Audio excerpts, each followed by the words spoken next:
Yeah. Ready to make some more art. The last one was pretty cool. It was the tools are pretty interesting, artist tools. This should be interesting. Sculpt tutorial. I'm a little worried because this is advanced and I haven't really done in the advanced at all. So hopefully it's not too hard.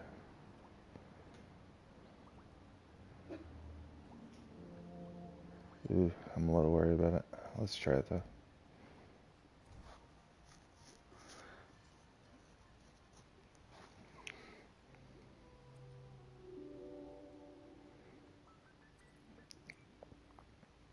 Alright.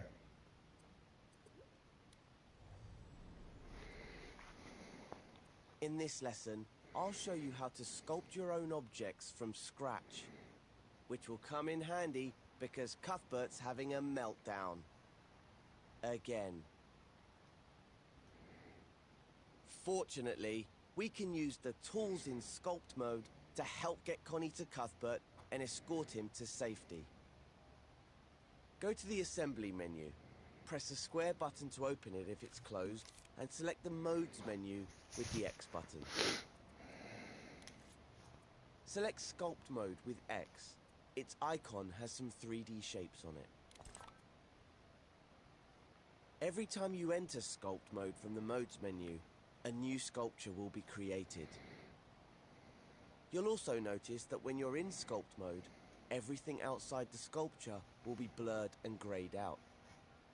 This is to help you focus on what you're creating. You can adjust visual feedback in your preferences, which you can find in the options menu. When you first enter sculpt mode, the shapes menu will open automatically and the smear shape tool will be equipped to your imp. Try smearing a shape now by holding R2 and moving your imp around. It's great for making organic forms. Shut up, dogs. Now that's out of your system, undo all of it by using the left directional button. By using this tool, we'll help Connie get across the first gap. Move your view a bit closer to the action, looking side on at the space between the platforms. Make sure you can see the platforms and that your imp can reach them. We want to build an organic structure for Connie to walk on, so let's pick an appropriate shape. Select one from the Shapes menu,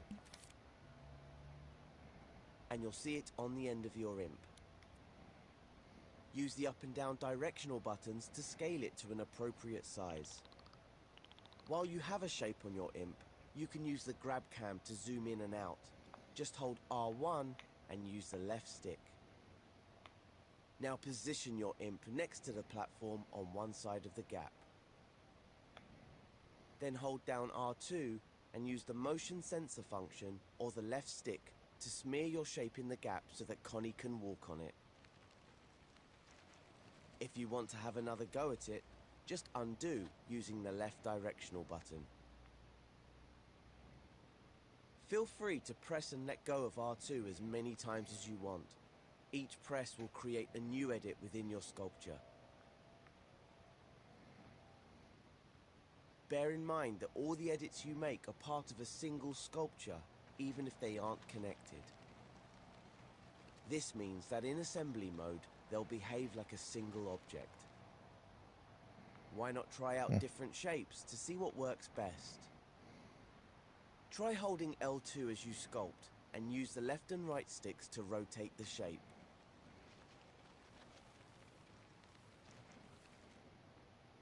Maybe try making something like a rock formation or a tree trunk. The cool thing is, sculpts are automatically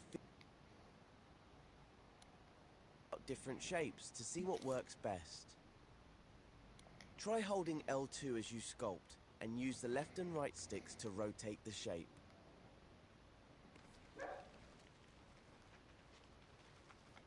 Maybe try making something like a rock formation or a tree trunk. The cool thing is, sculpts are automatically physical, so they can be walked on by puppets like Connie immediately. When you want to try it out, switch to play mode in the options menu and get Connie to walk around on your sculpture.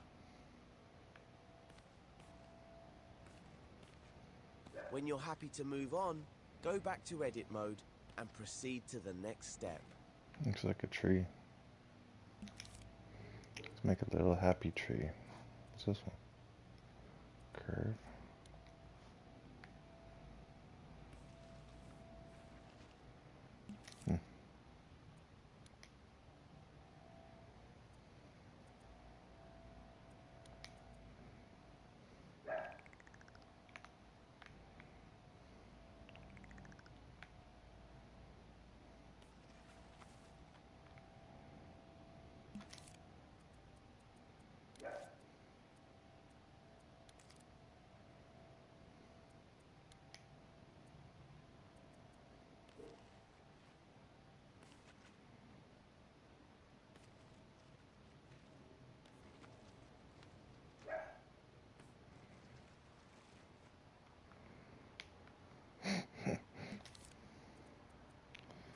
Cool, man. Whatever.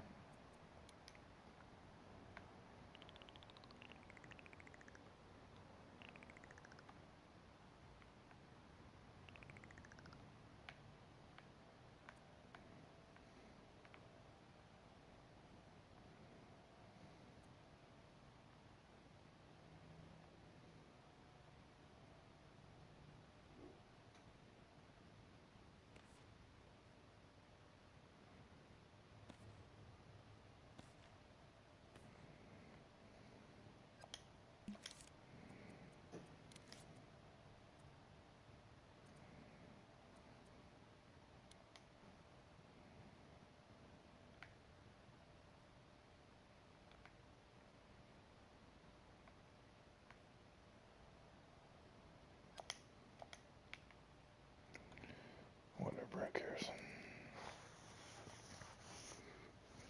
What happens when we want to edit an existing sculpture rather than start a new one?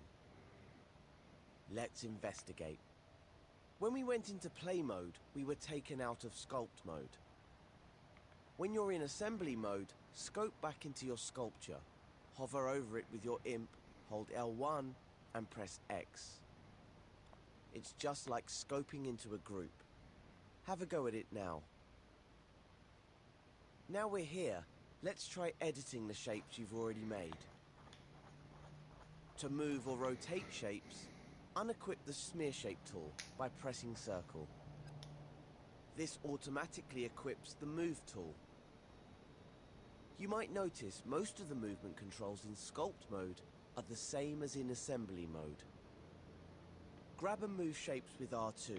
Rotate them using L2 and the sticks or the touchpad. You can hold L1 and move with R2 to clone your shapes or scale them with the up and down buttons. You can even repeat clone.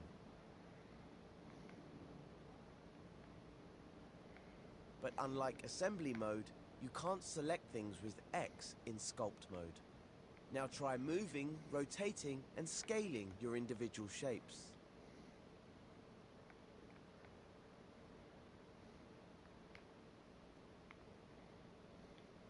If you want to smear some shapes again, just go to the Sculpt Tools menu and select the Smear Shape tool. The icon is a row of intersecting squares. Now you can play around at sculpting with different shapes. Don't forget that you can Shape tool. The icon is a row of intersecting squares. Now you can play around at sculpting with different shapes. Don't forget that you can undo and redo at any time.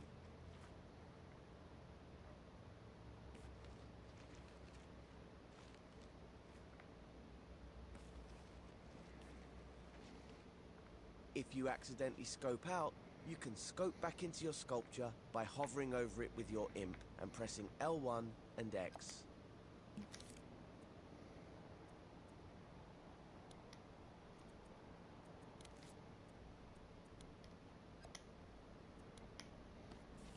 In the next step, I'll show you how to color your sculpture.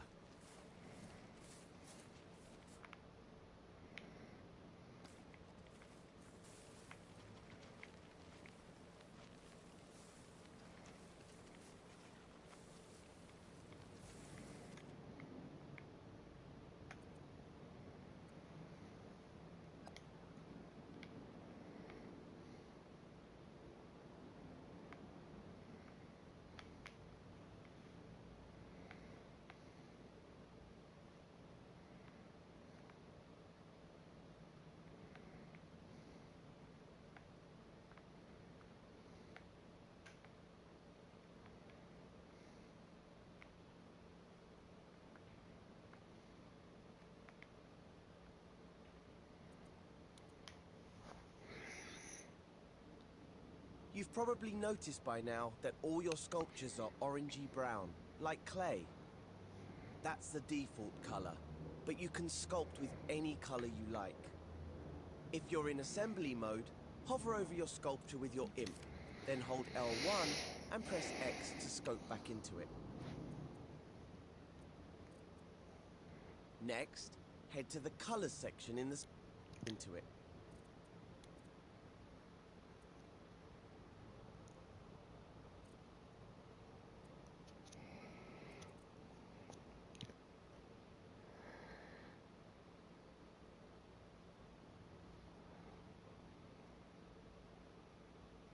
Getting a phone call. Sorry, I was picking my nose on the camera. Whatever, who gives a shit. Okay, let's go. What was I doing?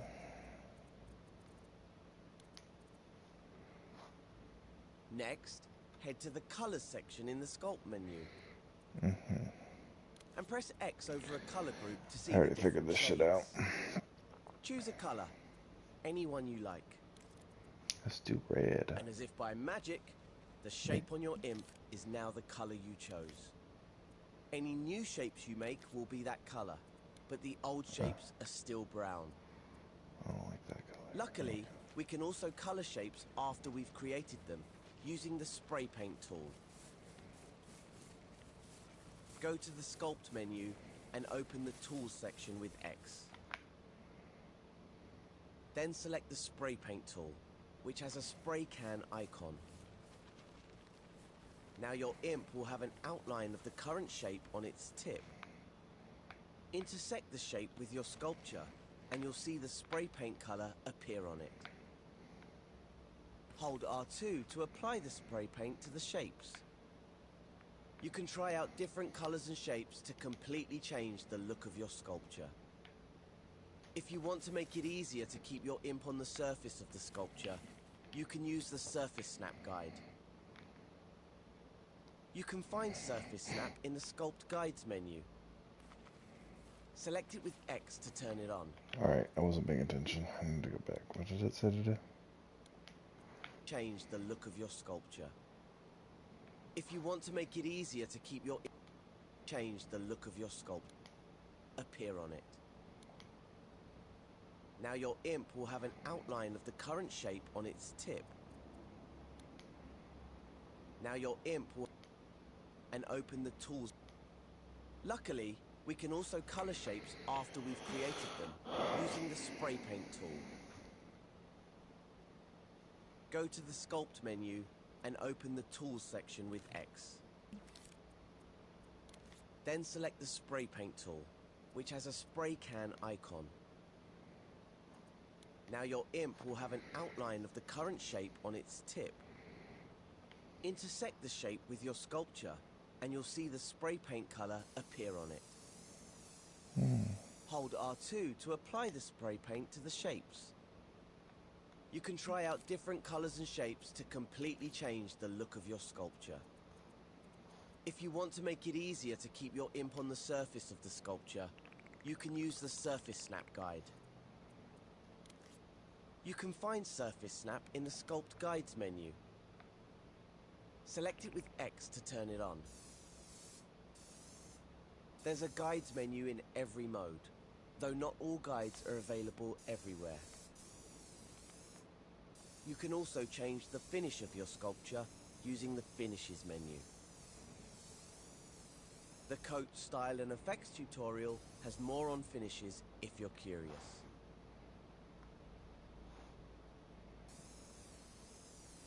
By now, you should have an organic looking form, and it will be whatever color your imagination conjured up. If you switched on Surface Snap, switch it off in the Guides menu before continuing. Just select the button with X to turn it off. Then, when you're ready, proceed to the next step.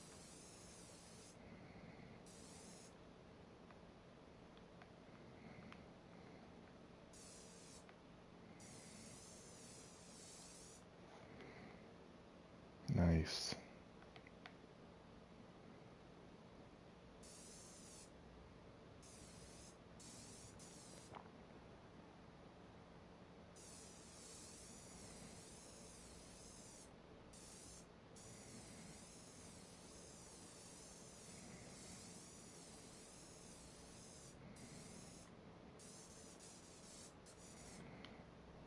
Anyways. All these smeared shapes are creating one single sculpture, even if there's space between them. But you can also use the smear tool to remove from the sculpture, instead of adding to it. To do that, we need to make the tool subtractive. Scope into your sculpture, if you haven't already, with L1 and X.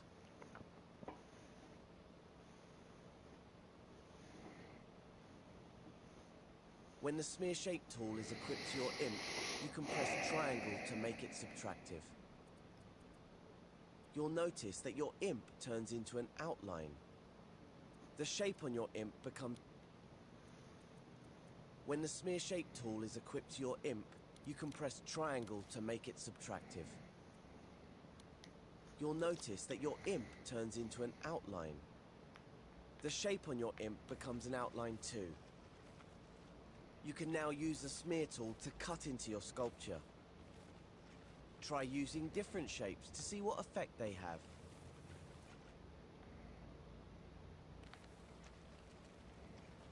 Cool, I like that. For a really cool effect, try subtracting with a different colored shape on your imp. How good is that?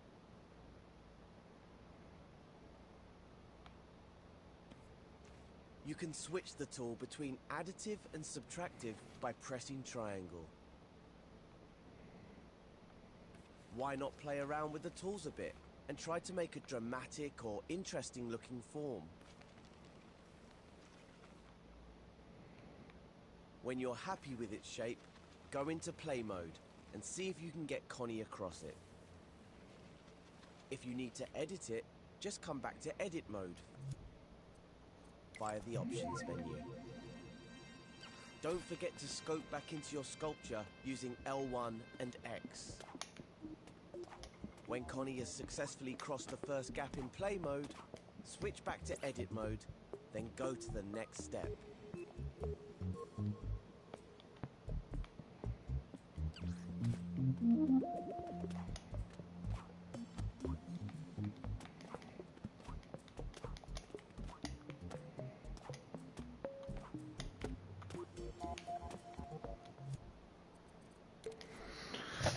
Cool.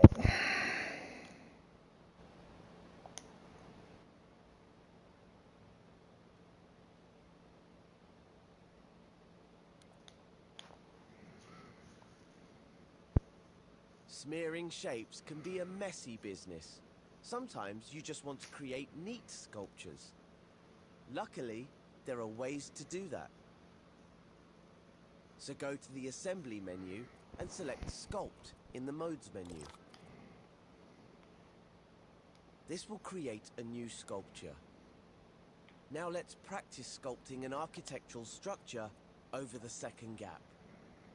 To help us build a neater bridge, open the Guides section of the Sculpt menu.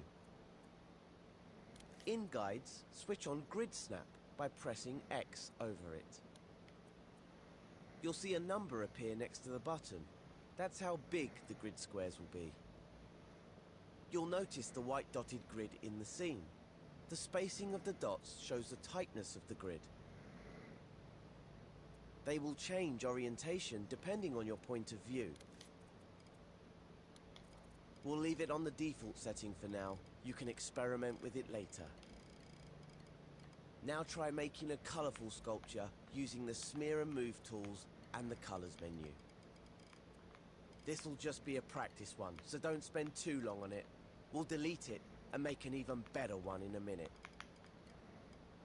You'll notice that it's much easier to keep your shapes neat and straight this time. That's because Grid Snap is active. It makes your tools and objects snap to the grid. It also helps you rotate precisely. Try it out using L2 or the touchpad. With Grid Snap on, objects rotate 45 degrees at a time. You can rotate the shape on the end of your imp before you stamp it, or use the Move tool to rotate shapes that are already placed.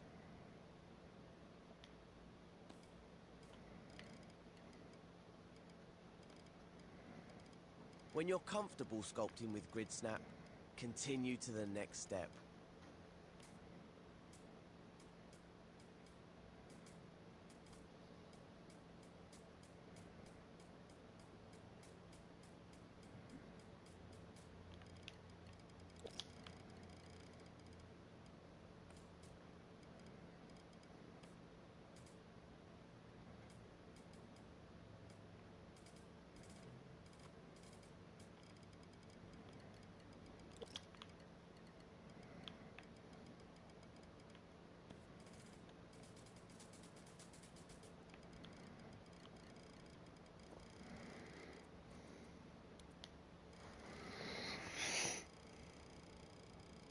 If we want to make a super neat bridge, there's another guide we can use.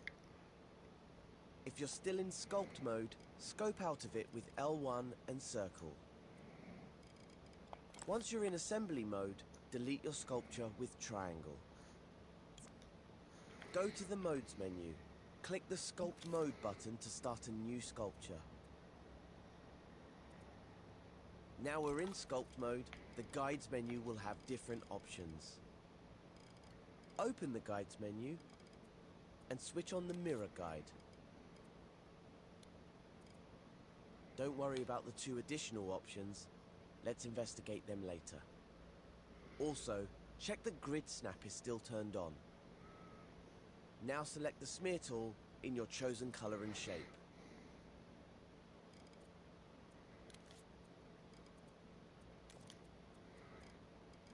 The mirror guide will always center on the first shape you make. That's why we started a new sculpture. Oh my god, I'm getting a Now, phone call move again. your view so you can see all of the second gap. Stupid. Blah. Blah.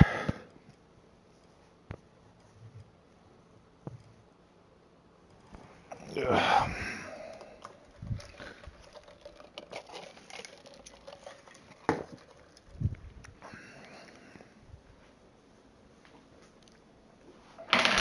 Oh shit.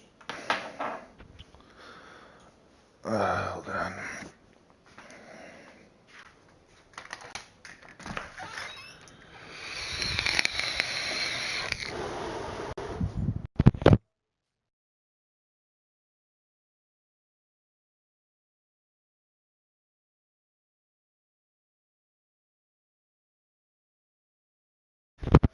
Hold on, I'm just gonna do something real quick.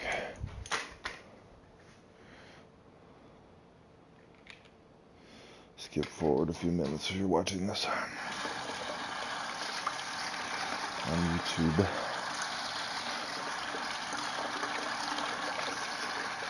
Or not. Here, I'll sing Pokemon for you. I wanna be the very best.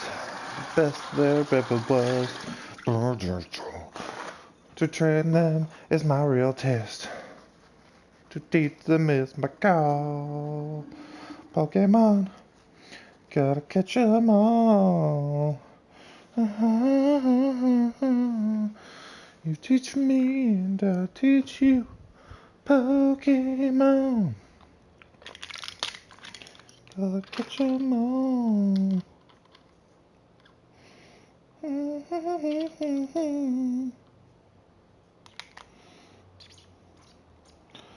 I'll teach you and you teach me.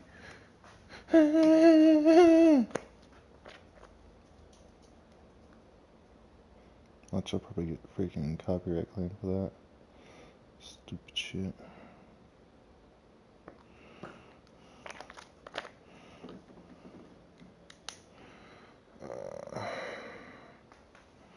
Alright, I'm almost done.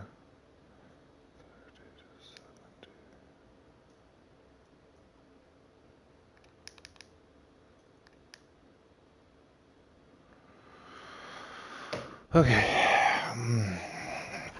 Alright, what am I doing now?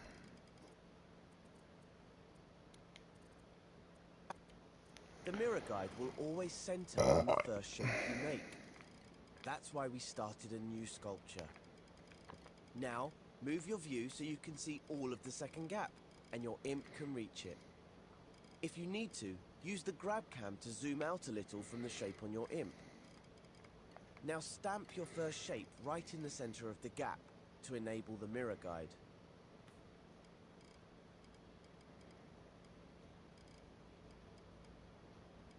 Then smear your shape from the center over to the edge of the gap where it meets the platform. You'll see that your sculpt is mirrored, so you only have to make half of the bridge, and it'll be nice and symmetrical. That's kind of cool, I Leaving you guess. to focus on making it fabulous. Carry on sculpting and carving your bridge until you're happy.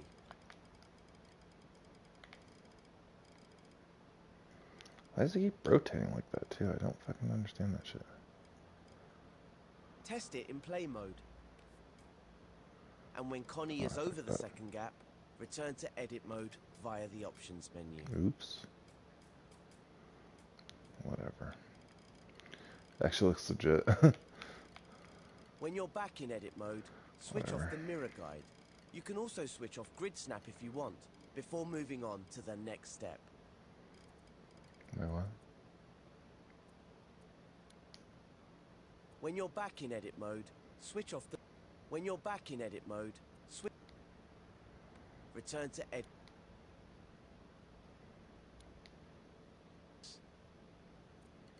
Carry on sculpting and carving your bridge until you're happy.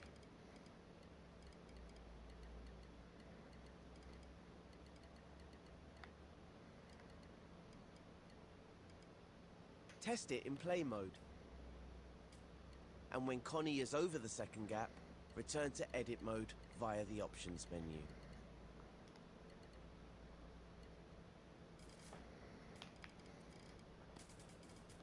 When you're back in edit mode, switch off the mirror guide. You can also switch off grid snap if you want, before moving on to the next step.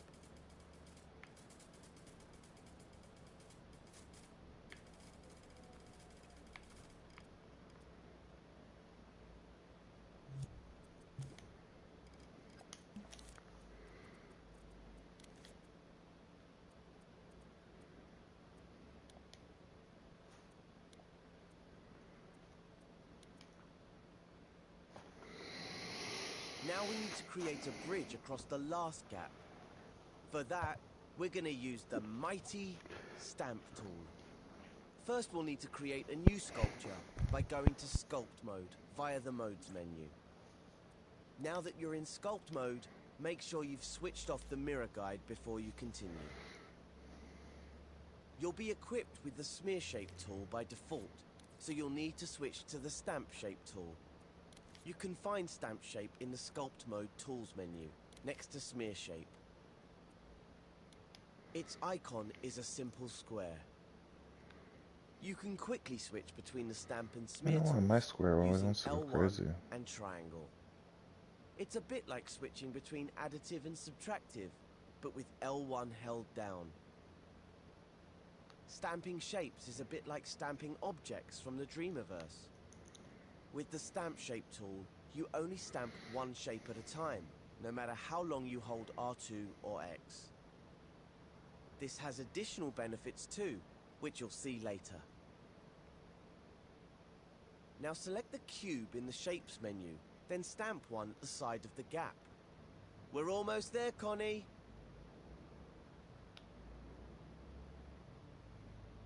Open the Sculpt Tools menu again, and this time pick the Stretch tool. Its icon is a double-ended arrow.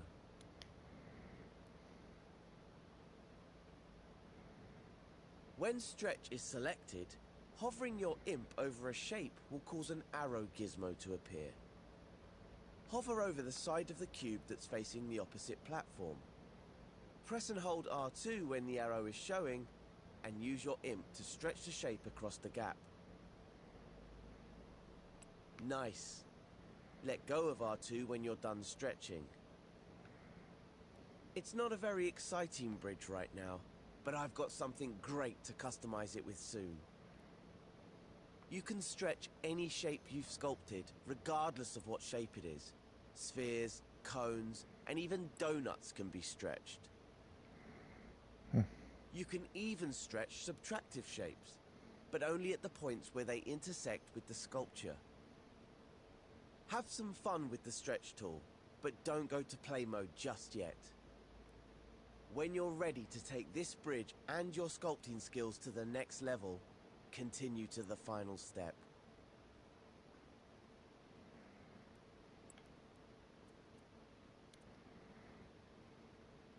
So far, I've shown you a few ways to edit the shapes you've already sculpted.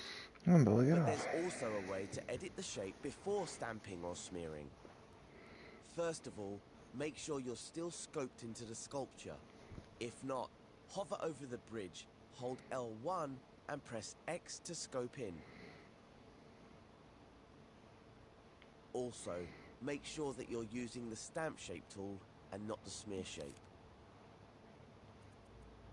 Next, choose a shape from the Shapes menu and select what color you want it to be. Now move the new shape right next to the bridge so that they're touching. Use the grab cam to make sure the shape is in contact with your bridge. Now hold L1 and press square to open the shape editor, just like when you want to tweak something.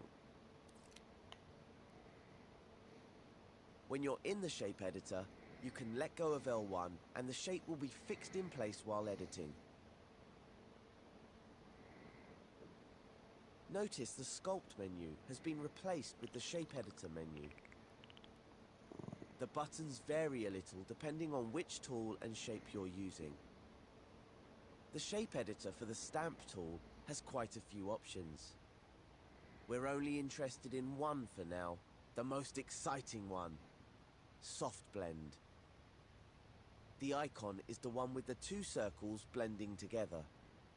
If the option isn't there, just check that you have the Stamp Shape tool equipped and not Smear Shape. This is important. Next to the icon, there's a slider and a toggle button. Sliders in the Shape Editor are round, which may seem unusual, but they work just like the sliders in tweak menus. The Blend Amount slider affects how much the shape will blend with other shapes nearby. Try holding X on the slider and moving your imp up and down. This is how you get some truly amazing shapes. The Hard Blend toggle switches between hard and soft blends. Toggle between the two options with X to see the difference it makes. To close the Shape Editor, just press Circle. Now have a play with your blendable shape.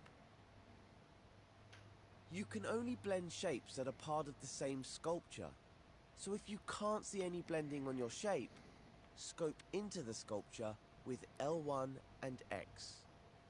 You can make some very cool shapes using blending. Try making subtractive blends too.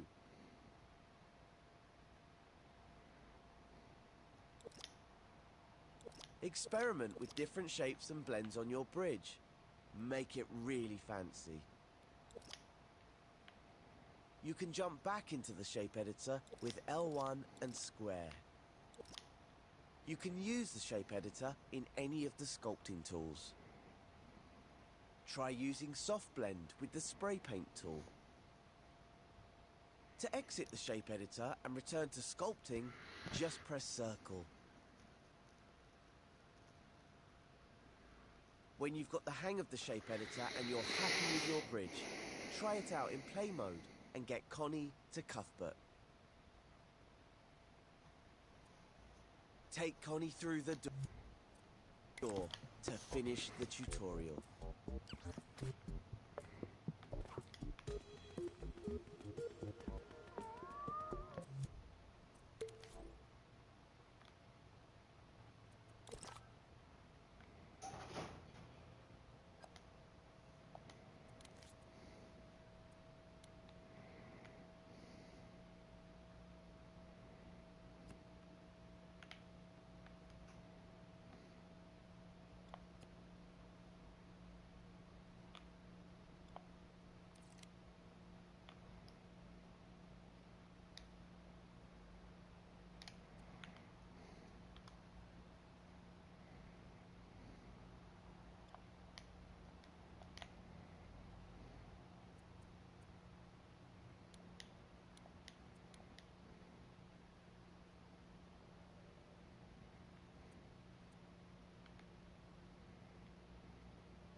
You know, that wasn't too hard, actually. I thought it would be a lot more difficult.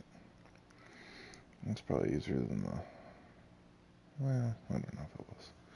I was going to say easier than the first start one, but that one you couldn't really fuck up. It was just... I don't know. Painting tutorial.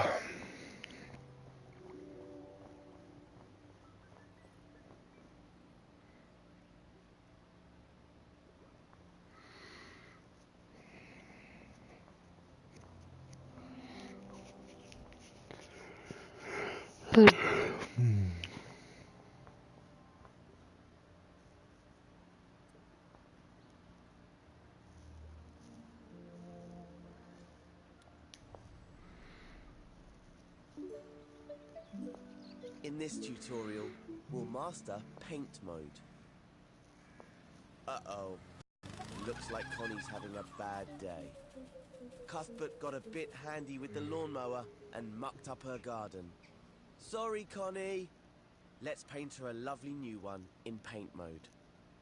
So, to explain, everything you see in dreams is made up of little splats called flecks. They can be big, loose and painterly, or small, tight and smooth. In paint mode, we deal with strokes, like real-life painting. Strokes are lines of flecks that you draw in 3D space using your imp. Let's make some now. Go to the assembly menu. If it's closed, just press the square button to open it. Then open the modes menu with X. It's this little group of icons. In the modes menu, select paint mode. It has an icon with a paint squiggle. When you enter paint mode, you'll go straight into the flex menu. And the brush flex tool will be equipped to your imp. See? There's a fleck on the tip of your imp. When you're painting, everything else goes blurry and black and white to help you focus on what you're creating. You can adjust the visual feedback in your preferences, which you can find in the options menu. Try pressing and holding R2 while you move your imp around. And look at that, you're painting. Your imp creates a paint stroke made of a trail of flecks. Try changing how hard you press R2 as you paint. With the brush fleck tool, changing the pressure on R2 affects how opaque the flecks are. So if you press R2 lightly, the flecks will be more transparent. Now press square to open the paint menu so that we can look at some new colors and finishes. Look at the top row of buttons in the paint menu to find them. As well as the flex menu, which is already open, there are also menus for colors and finishes there. You can use these to change the color and finish of your flex. Practice with the brush flex tool and make as many strokes as you like. You can always undo any mistakes with the left directional button. Once you've got a feel for painting, continue to the next step.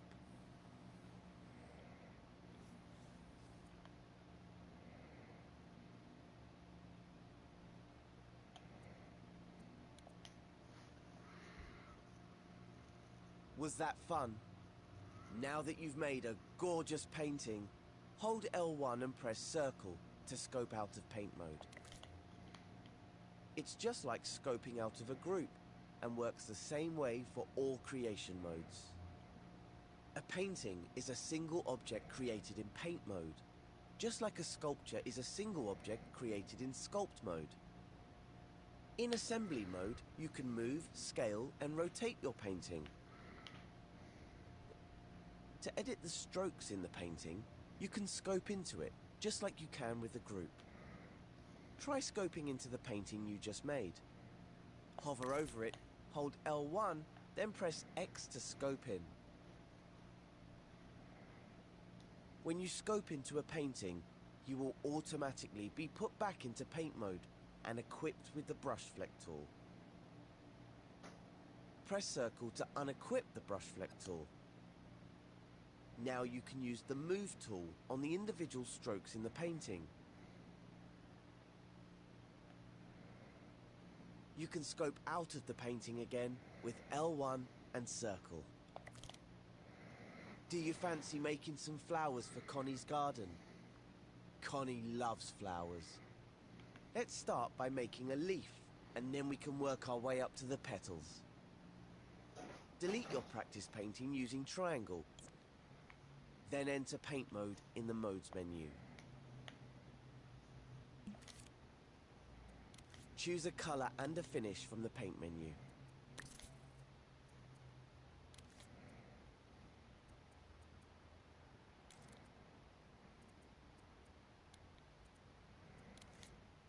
Then choose a fleck to paint with. Use the up and down directional buttons to adjust the size of the fleck. Now paint a simple stroke. Remember, the harder you press, the more opaque the flecks will be. If you want to take another shot at it, just undo with the left directional button and try again.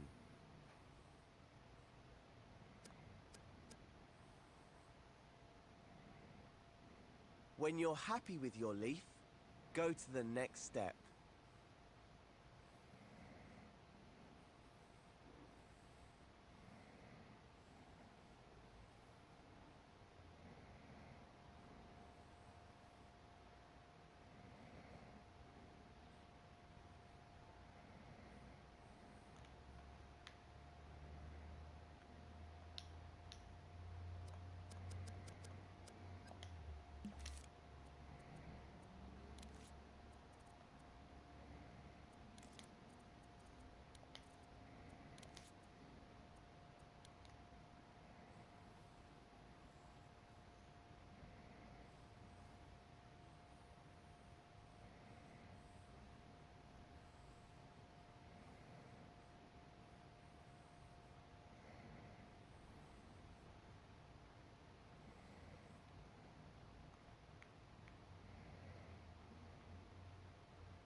Next, let's paint a stalk. In the context menu, you'll see a button with a plus sign icon.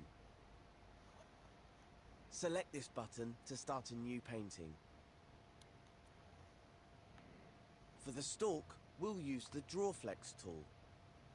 Open the paint menu with square if it's closed, then select the Tools menu. The Draw Flex tool icon is a pencil. Select it with X. Drawflex acts more like a pen than a paintbrush. The harder you press R2, the larger the stroke gets. So if you press gently, the stroke will be quite small. When you scale the Drawflex tool, the fleck will get much bigger. That's because it's showing you the maximum size of the fleck. When you stop scaling, it reverts back to the smallest size the fleck can be. Try drawing a flower stalk with it. Have a few goes to practice. Adjust the pressure on R2 as you paint the stroke, so that the stalk tapers at the end. Don't worry about lining it up with the leaf though. We'll do that later.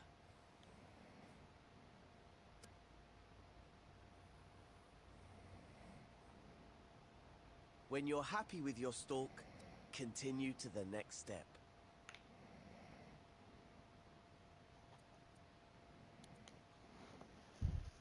Now the exciting bit, the flower. In the context menu, select the Start New Painting button.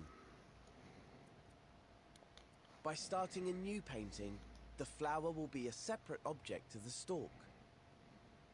We're going to paint the petals with the Stamp Flex tool, plus a special ingredient. You can find Stamp Flex in the Paint Mode Tools menu. Select it with X, then choose a fleck, color, and finish for your flower's petals.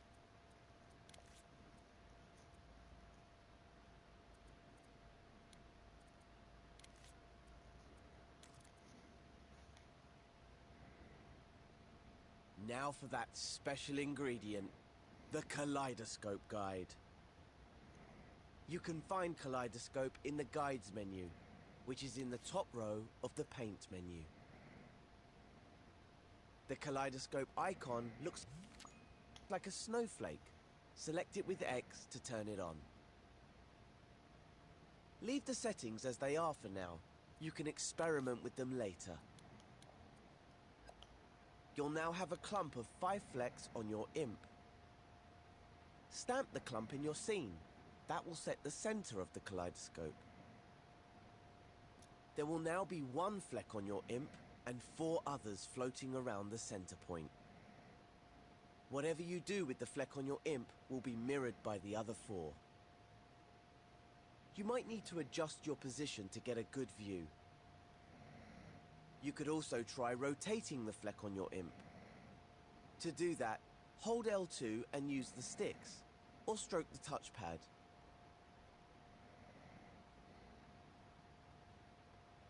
You can use the up and down directional buttons to scale the flecks.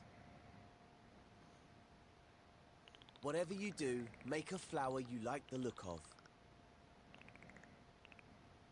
If you mess up, you can just undo it with the left directional button and try again. Add as many petals as you like. Try using different colors and sizes. You could also try using the other painting techniques you've learned.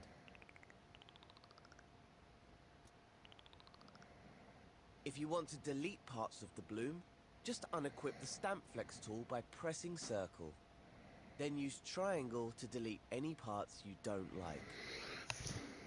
If you delete the first flecks you stamped, the Kaleidoscope Guide will still be centered on their position.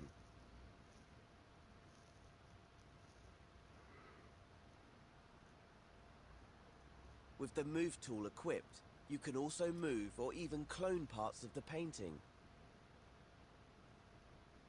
Flecks created with the Kaleidoscope Guide will always behave like a kaleidoscope, even when the guide is turned off.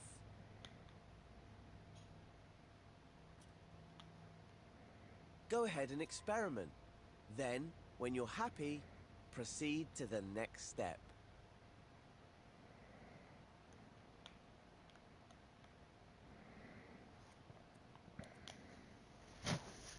Now we've finished painting, unequip the Stamp Fleck tool with circle. And if it's still on, turn off Kaleidoscope in the Guides menu too. Scope out of the painting by holding L1 and pressing circle. Now you can assemble the parts of the flower using the Move tool.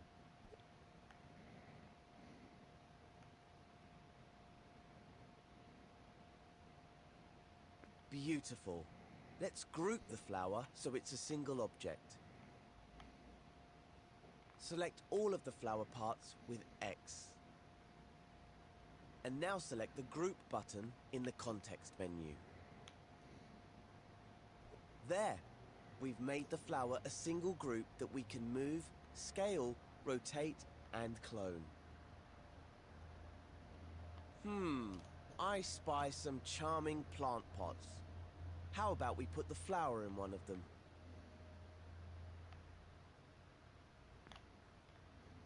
Now let's make another flower by cloning the first one. Spy some charming plant pots. How about we put the flower in one of them?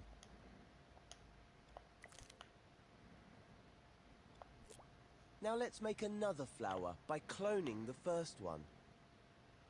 So hold L1, then grab the flower with R2 to make a clone. We don't want them all to look identical though. Let's make a different bloom. You can scope into the flower group by holding L1 and pressing X over it.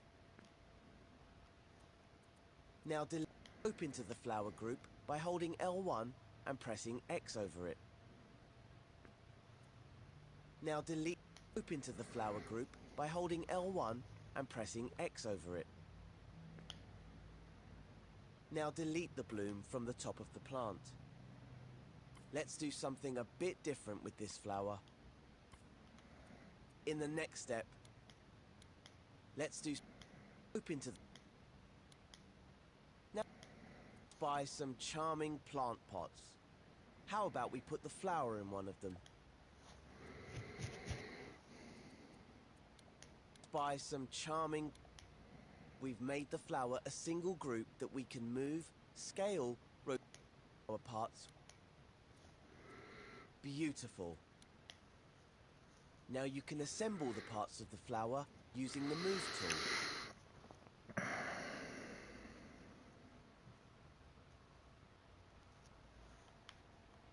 Beautiful. Let's group the flower so it's a single object. Select all of the flower parts with X. And now select the Group button in the context menu. There! We've made the flower a single group that we can move, scale, rotate, and clone. I spy some charming plant pots. How about we put the flower in one of them?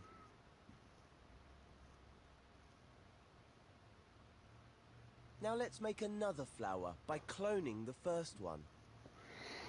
So hold L1, then grab the flower with R2 to make a clone. We don't want them all to look identical though. Let's make a different bloom. You can scope into the flower group by holding L1 and pressing X over it. Now delete the bloom from the top of the plant. Let's do something a bit different with this flower. In the next step, I'll show you how to edit the appearance of your flex.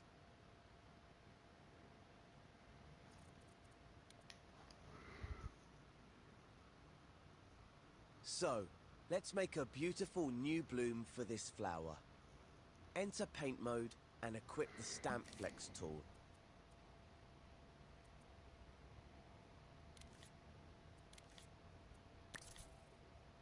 To make this bloom look a little different, we're going to edit the flex appearance.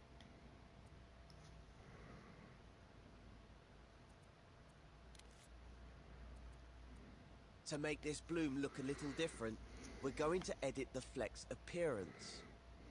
We can do that by selecting the Edit Flex button in the context menu. Or use the shortcut. Hold L1 and press square to open the Flex editor. It's the same shortcut as opening a tweak menu. The Flex editor has sliders for altering the appearance of the Flex. They look a bit different to the sliders you see in tweak menus, but they work much the same way. Try dragging them up and down using X and see what they do to the Fleck on your imp. How exciting! The Fade slider adds extra flecks that fade away near the edges. The Scatter slider adds extra flecks with impasto to create a more three-dimensional clump of flecks. The Opacity slider makes the fleck more transparent. Once you've adjusted the slider,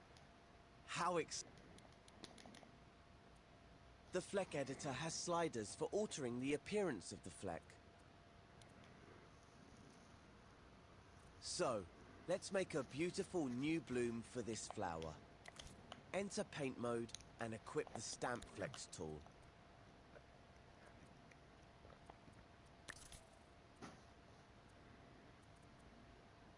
To make this bloom look a little different, we're going to edit the fleck's appearance.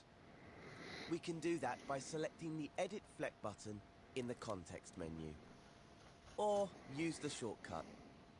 Hold L1 and press square to open the Fleck editor.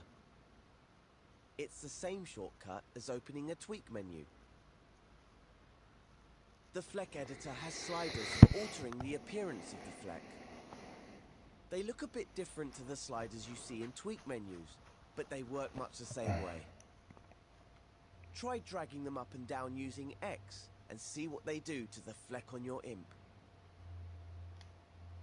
How exciting! The fade slider adds extra flecks that fade away near the edges. The scatter slider adds extra flecks with impasto to create a more three-dimensional clump of flecks. The opacity slider makes the fleck more transparent. Once you've adjusted the sliders to your liking, simply press circle to exit the fleck editor and start painting with your fleck. Now create a new bloom for the flower. Perhaps try turning on kaleidoscope again.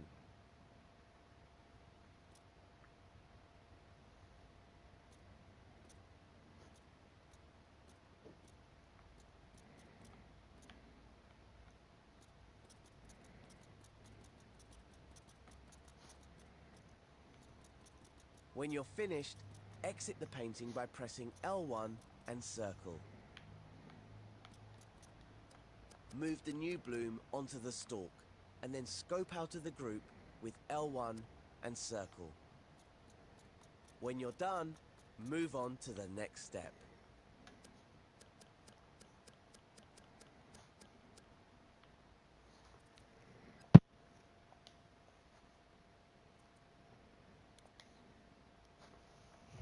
Now we have some new flowers, how about a bit of rain to water them? We can do that by creating an animated stroke. Make sure you're scoped out of any paintings or groups. Then select Paint Mode from the Modes menu. For the rain, we'll use the Rule Flex tool. It's in the Paint Mode Tools menu. The icon looks like a ruler. The Rule Flex tool lets you draw straight lines made of flecks. Choose a fleck, color, and finish for your rain. Something watery. Then close the menu with square. These flecks are going to be raindrops, so make them small using the down directional button. Move your view back from the flowers so that you can see plenty of space above them. Then position your imp at a reasonable distance above the flowers and press and hold R2. Stretch the stroke down to the grass at a slight angle, then release R2 to stamp it. This line of flecks is going to be the path of the raindrop. Unequip the Rule Flex tool with circle. Then scope out of your painting using L1 and circle. It doesn't look like much at the moment, but in the next step, I'll show you how to make it look more rainy.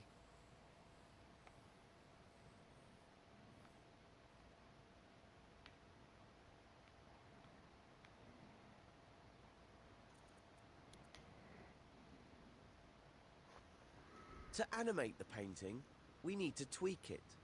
So hover your imp over the painting you just made. Hold L1 and press square to open its tweak menu. Look for the animation page of the tweak menu. The tab has a clapperboard icon. The slider at the top controls the playback speed. Grab the slider with X and pull it to the right. You won't see anything change to start with. In order to see animation, you'll need to start time by clicking R3.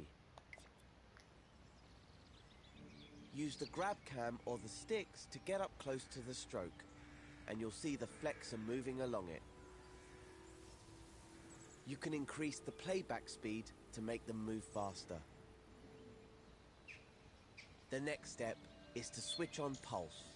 When pulse is on, you won't see the whole stroke. Instead, a pulse of flex will travel down it. Select the pulse button in the animation tab of the tweak menu. Its icon is a bomb. Ah yes, that looks much more like a raindrop. You can shorten the trail of the pulse using the slider below the pulse button. Shorten the trail a little to achieve a raindrop look.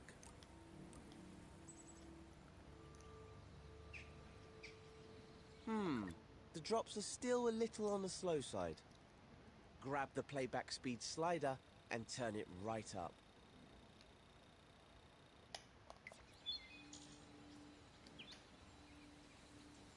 That's more like it. One raindrop isn't going to water many flowers though.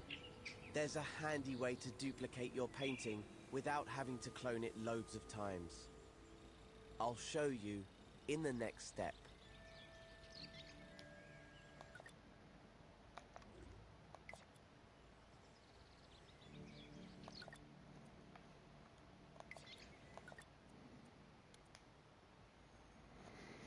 Now we have some new flowers, how about a bit of rain to water them? We can do that by creating an animated stroke. Make sure you're scoped out of any paintings or groups. Then select Paint Mode from the Modes menu. For the rain, we'll use the Rule Flex tool. It's in the Paint Mode Tools menu. The icon looks like a ruler. The Rule Flex tool lets you draw straight lines made of flex. Choose a fleck, colour and finish for your rain. Something watery. Then close the menu with Square. These flecks are going to be raindrops, so make them small using the down directional button. Move your view back from the flowers so that you can see plenty of space above them. Then position your imp at a reasonable distance above the flowers and press and hold R2. Stretch the stroke down to the grass at a slight angle, then release R2 to stamp it. This line of flex is going to be the path of the raindrop. Unequip the Rule Flex tool with Circle. Then scope out of your painting using L1 and Circle. It doesn't look like much at the moment, but in the next step, I'll show you how to make it look more rainy.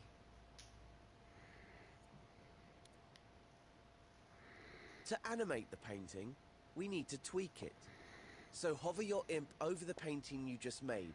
Hold L1 and press square to open its tweak menu. Look for the animation page of the tweak menu. The tab has a clapperboard icon. The slider at the top controls the playback speed. Grab the slider with X and pull it to the right. You won't see anything change to start with. In order to see animation, you'll need to start time by clicking R3. Use the grab cam or the sticks to get up close to the stroke, and you'll see the flexor moving along it. You can increase the playback speed to make them move faster. The next step is to switch on pulse.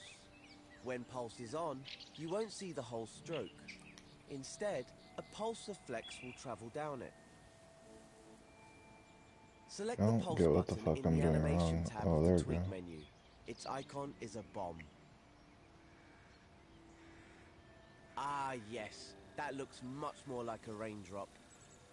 Does it though? You can shorten the trail of the pulse using the slider below the pulse button. shorten the trail a little to achieve a raindrop look.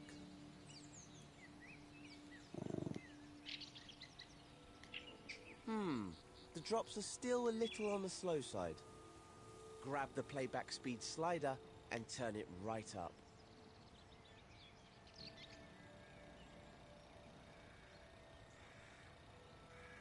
That's more like it.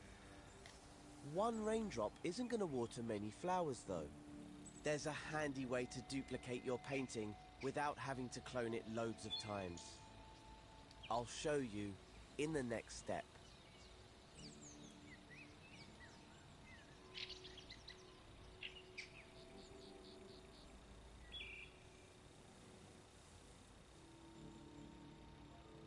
Jesus, how much do I have to turn this shit up?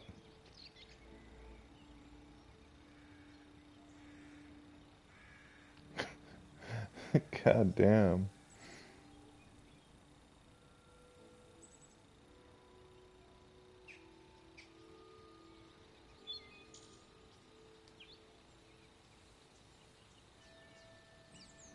Alright, let me check this out.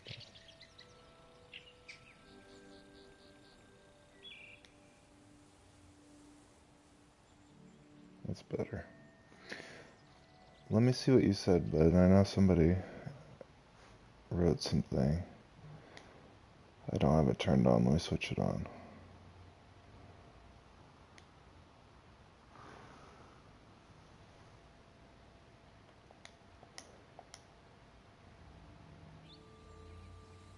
Oh, stay awake.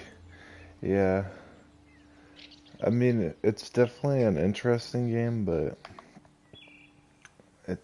this is basically just like the tutorial on how to animate, and it's fucking not that interesting, but it's alright.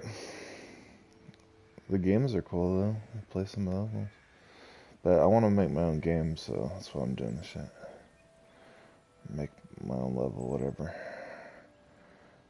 Alright, see you later, bro. Just gonna shut that off then.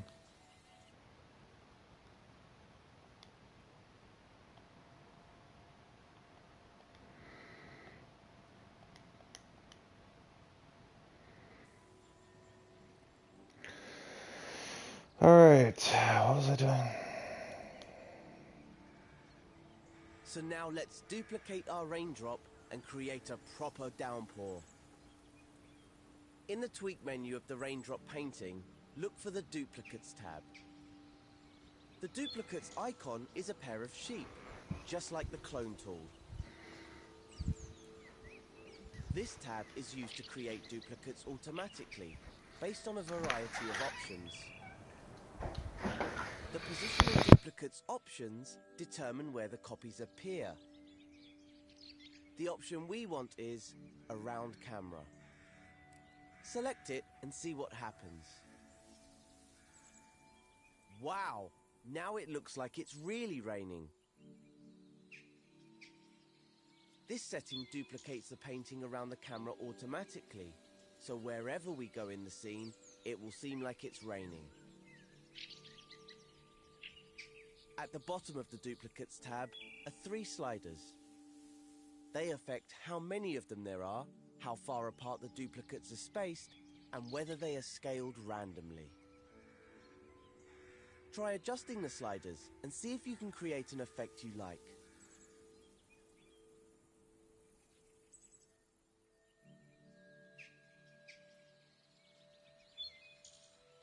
Then close the tweak menu using the close button in the corner, or hold L1 and press circle over the tweak menu to close it. Now that we've watered the garden, let's add some finishing touches. Open the assembly menu with square, then select the search button with X. The collection for this tutorial contains lots of great things made in paint mode. There are also more plant pots and a garden shed made in sculpt mode. Use the collection to finish making Connie's garden. Stamp some plants or pots, or paint more plants of your own. Make it lovely. When you're happy with the garden, stamp the shed in there somewhere. To finish the tutorial, switch over to play mode and walk Connie through the door of the shed.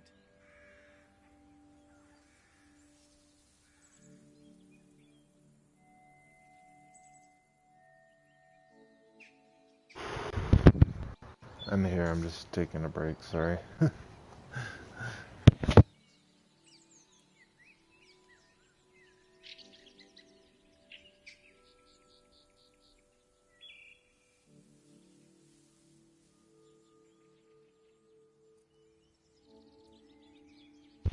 Alright, what the fuck was I doing now?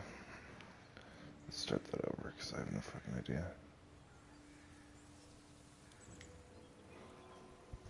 So now let's duplicate our raindrop and create a proper downpour. In the tweak menu of the raindrop painting, look for the Duplicates tab. The Duplicates icon is a pair of sheep, just like the clone tool. This tab is used to create duplicates automatically, based on a variety of options. The positional duplicates options determine where the copies appear. The option we want is around camera. Select it and see what happens. Wow, now it looks like it's really raining. This setting duplicates the painting around the camera automatically, so wherever we go in the scene, it will seem like it's raining. At the bottom of the Duplicates tab are 3 sliders. They affect how many of them there are, how far apart the duplicates are spaced, and whether they are scaled randomly. Try adjusting the sliders and see if you can create an effect you like.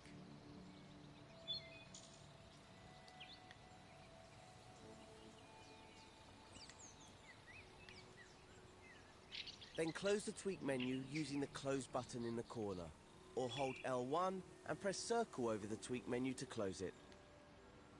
Now that we've watered the garden, let's add some finishing touches. Open the assembly menu with square, then select the search button with X. The collection for this tutorial can square, then select the search button with X, and press circle over the tweak menu to close it. Now that we've watered the garden, let's add some finishing touches. Open the assembly menu with square, then select the search button with X. The collection for this tutorial contains lots of great things made in paint mode. There are also more plant pots and a garden shed made in sculpt mode. Use the collection to finish making Connie's garden. Stamp some plants or pots, or paint more plants of your own. Make it lovely. When you're happy with the garden, stamp the shed in there somewhere. To finish the tutorial, switch over to play mode and walk Connie through the door of the shed.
Okay, finished sculpt paint.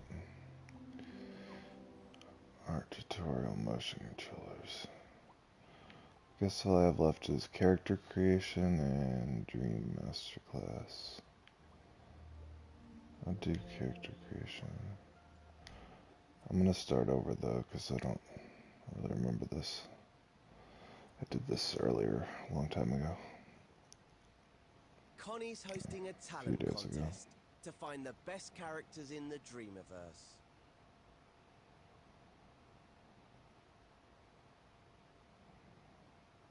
But she's a no-nonsense judge, and none of these candidates are up to scratch.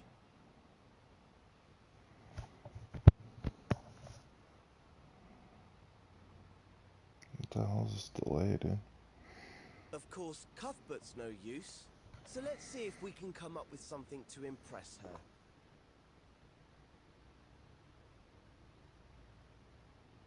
Head into the dressing room, also known as edit mode, to get started. Okay. In this tutorial, we'll be customizing the appearance of a puppet. So we'll need a blank canvas to start. I'll just delete them. Go to the assembly menu and open the gadgets menu. Now open the gameplay gear menu. In here, find the blank puppet deluxe. The deluxe version is the perfect starting point for making characters. Select it with X and a blue mannequin will appear on your imp. It has built-in features like jump and possession animations, which the basic version doesn't have. Connie won't be impressed by a basic puppet, so make sure you select the right one. Stamp the deluxe puppet in the scene with R2 or X. Get its feet roughly on the floor, but make sure they aren't intersecting with it.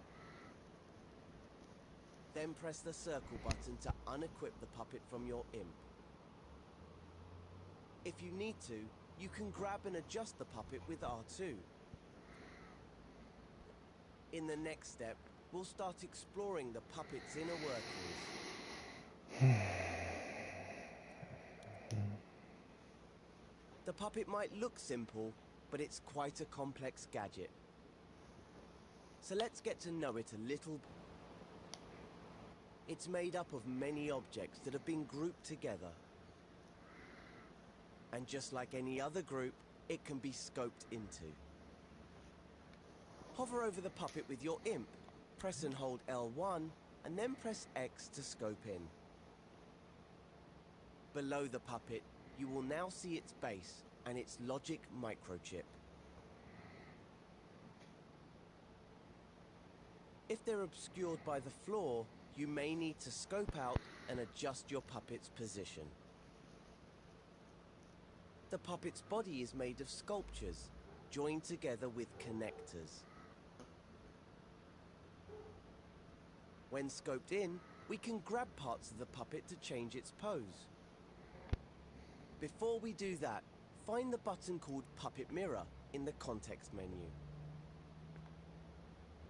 Select this button with X, and your puppet will stay symmetrical when you pose it.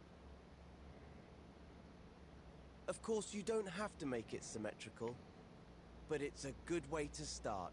You can always add nuance later. When you move a part of the puppet, all the parts connected to it will also move.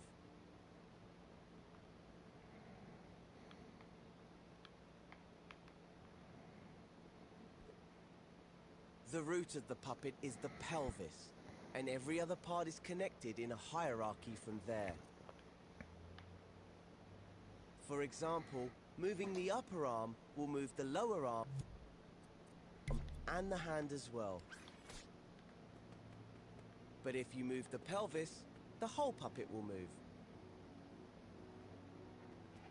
Its feet will try to stay in contact with the floor. So if you lower the pelvis, the puppet's knees will bend. You can also rotate parts by grabbing them with L2.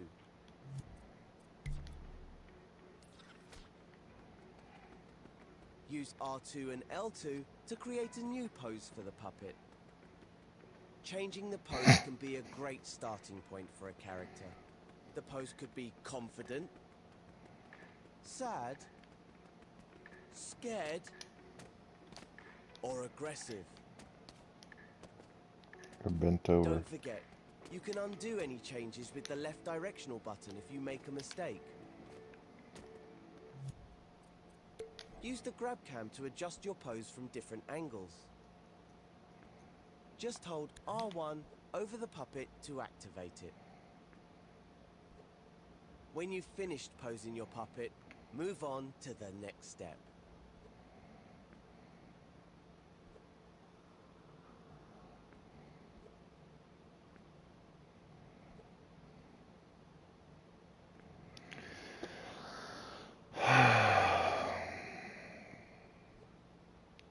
I don't know what I did.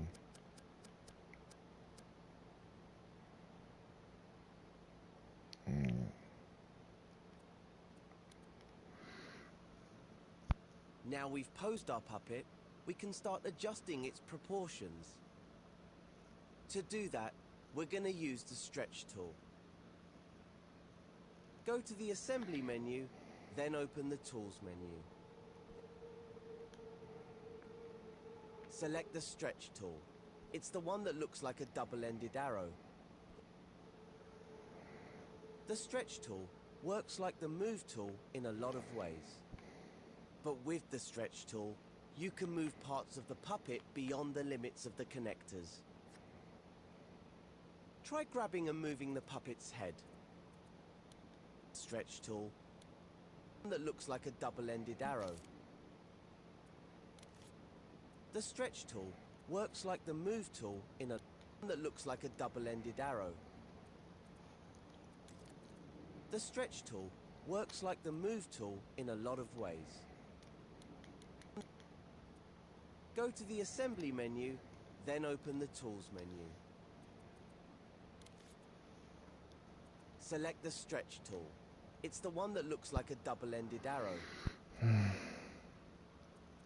The stretch tool works like the move tool in a lot of ways. But with the stretch tool, you can move parts of the puppet beyond the limits of the connectors. Try grabbing and moving the puppet's head. Notice the way the neck elongates and shortens. Now try it on the hands. This changes the length of the upper and lower arm. Some body parts respond differently to the stretch tool. For instance, if you move the upper arms, the shoulders will broaden and the chest will expand. You can also scale parts of the puppet using the up and down directional buttons. I'd only recommend doing this to the puppet's extremities though, the head, hands and feet. Puppets are delicate contraptions, and extreme scaling and stretching can make them behave unexpectedly. But if anything does go skew with, just undo it using the left directional button. If you know how to use sculpt mode, you could try scoping into the individual body parts to change their shape. You can find a whole tutorial on sculpting in the art tutorials. Have a play around with stretching and scaling and see what you can create. Try making the puppet more cartoony or turn it into a monster. Test out your puppet in play mode to see it in motion.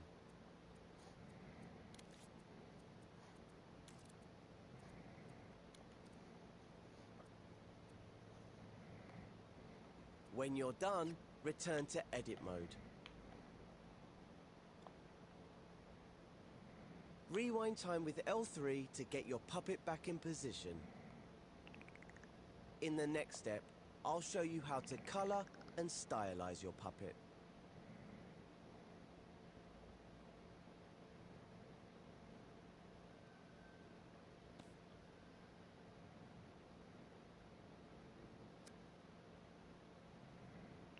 This is in a snap.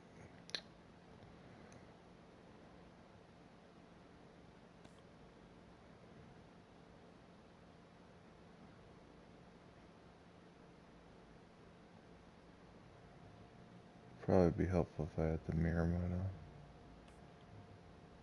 on. Oh, he's terrifying. Oh, God.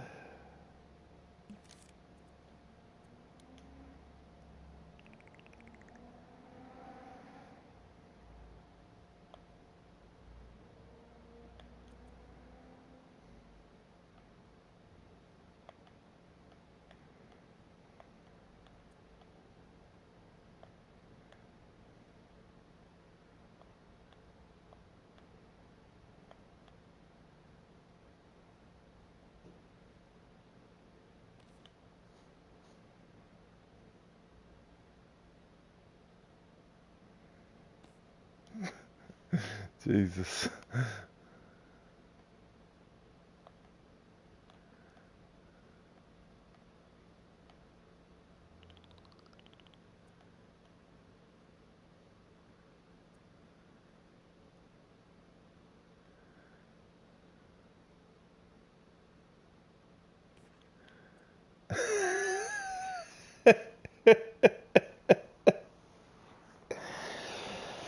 Oh boy, that's funny, dude.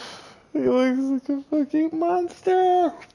I know how to fucking make him better, but I don't want to right now. That's funny though. I gotta see him. Oh my god, he's terrifying.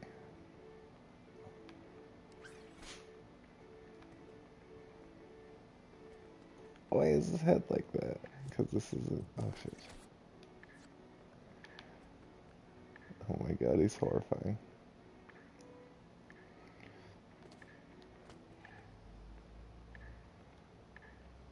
It's kind of endearing in a way though. Anywho, yeah, that's a little bit crazy looking. Another way of customizing your puppet's appearance is by changing its color. We can do this by tinting it in coat mode. If you've played my tutorial on coat, style and effects, you'll already know how to do this. In the assembly menu, go to the modes menu and enter coat mode. In the coat mode menu, open the colors menu and select a color for your puppet.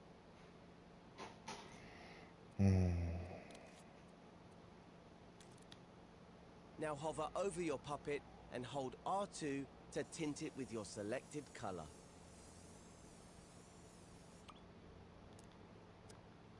The longer you hold R2, the stronger the tint will become. If you want your puppet to be multicolored, simply scope into the puppet.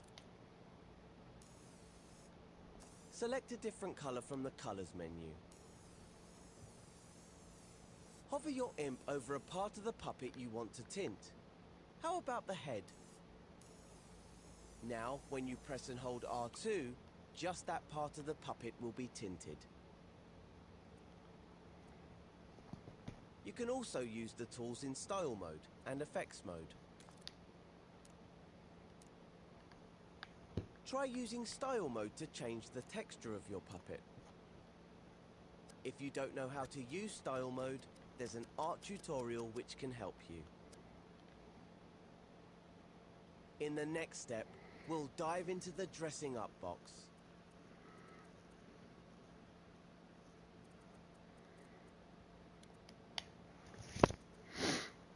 One of the simplest ways to customize a puppet is by adding accessories. But to make sure they move with the puppet, we need to group them with a body part.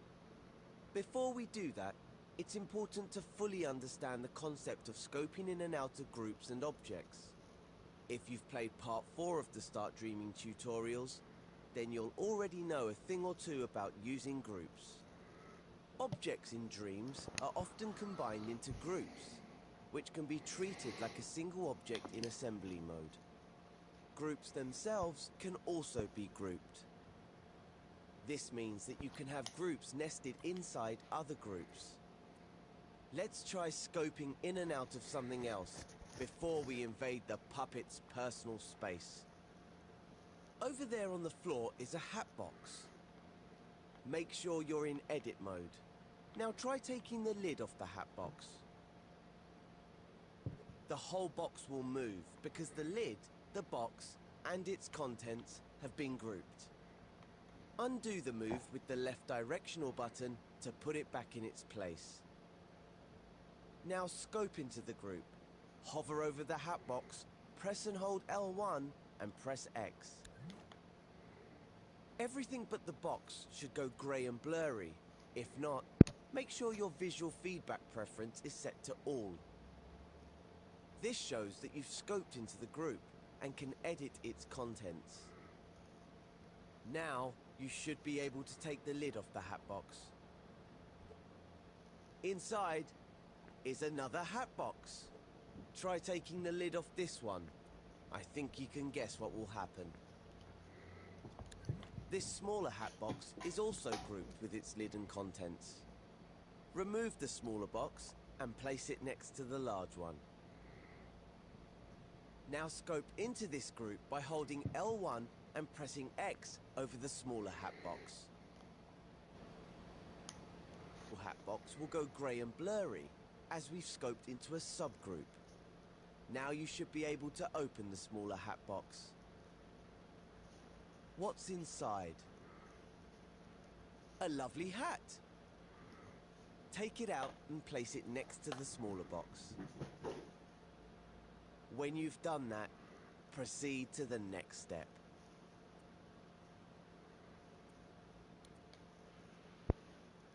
Now that we've taken the hat out of the box, let's try putting it on our puppet. First, we need to scope out of this group. To do that, simply hold L1 and press circle. That takes us back into the large hat box group. Now scope out again into the main scene by holding L1 and pressing circle. Pick up the hat. Ah, we seem to have a bit of a problem here. The hat is still inside the nested groups, even though it's outside the hat box. When you scope in and out, only you and your imp are moving in and out of objects or groups. Unless you're carrying something with you. Scope back into the large hatbox group, and then into the smaller hatbox group to get the hat. Now grab and hold the hat with R2, and scope out of both groups with L1 and circle while holding the hat.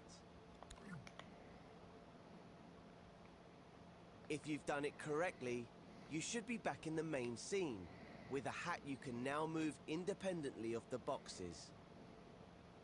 That's because scoping in and out of a group whilst holding an object adds or removes it from that group. Hurrah! Now we can put it on the puppet. Grab the hat, hover over the puppet, then hold L1 and press X to scope into the puppet with the hat. Now scope into the puppet's head while still holding the hat. This is a shortcut for grouping two objects if you're already grabbing one of them. Simply grab an object and scope into another object to group them automatically without having to select them. The same way that scoping into a group while holding an object adds it to the group.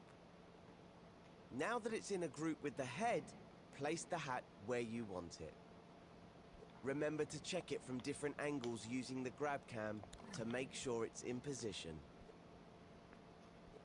Press R2 softly to nudge if you need to make fine adjustments to the position of the hat.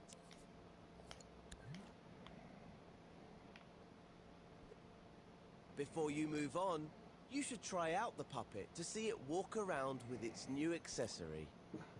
Switch to play mode, possess it with R2, and take it for a wander. Nice. When you're ready to continue, go back to edit mode. Going to play mode and back to edit mode will scope you out of any groups. Remember to rewind time with L3 to get your puppet back in position. Then go to the next step. Something's gone terribly wrong here.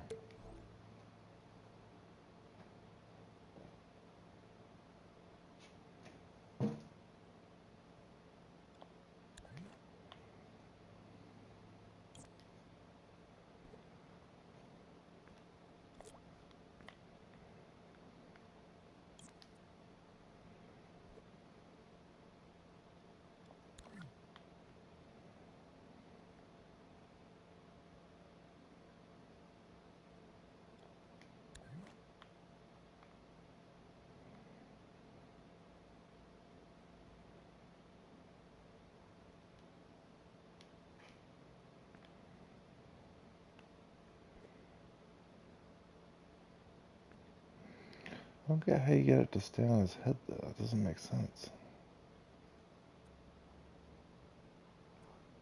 Hmm.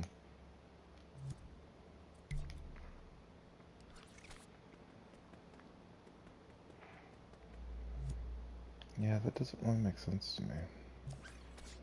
Let's go back a little bit and see, because I don't understand. Is it supposed to do that? Remember to rewind time with L3 to get your puppet back in position. Then go to the next step. Remember to rewind. Ready to continue? Oh, he's got the Switch hat to on. play mode. Possess it with R2 and take it for a wander. Switch to play. I don't understand how you grouped to the head. Press R2 softly to nudge. Group with the head without having to select them. The same way that scoping two objects if you're already grabbing one of them. Simply grab an object and scope into another object to group them automatically without having to select them. The same way that scoping into a group while holding an object adds it to the group. Now that it's in a group with the head, place the hat where you want it. Remember to check it from different angles using the grab cam to make sure it's in position. Press R2 softly to nudge if you need to make fine adjustments to the position of the hat.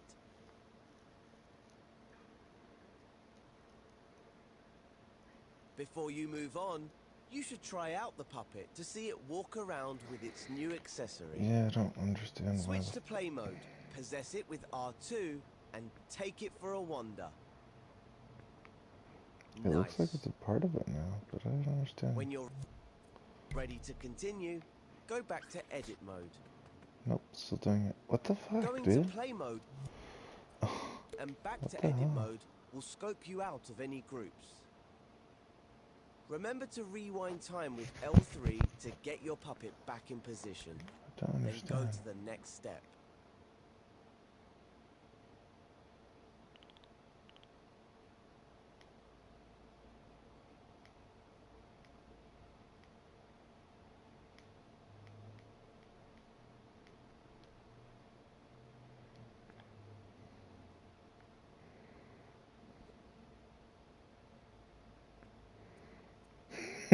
It's almost better.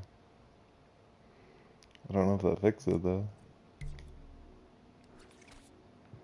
Nope, definitely did it. I don't understand why. It's so weird.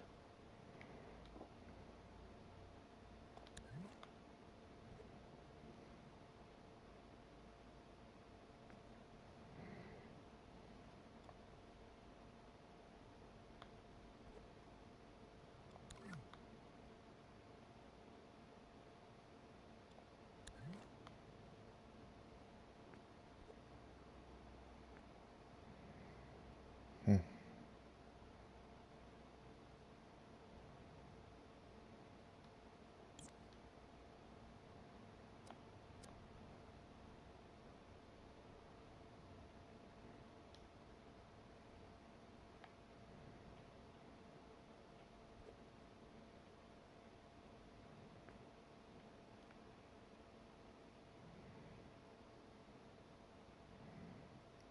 It's got connectors. That's why the hat's not saying on. It doesn't have any connectors. What kind of connectors are these?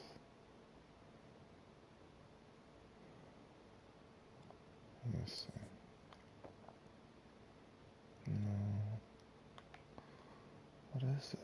something like one, isn't it?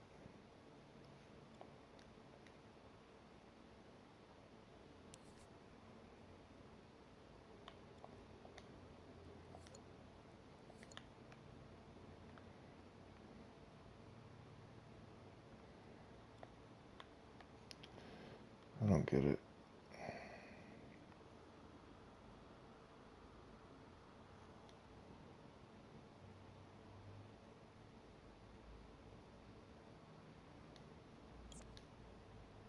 Oh shit.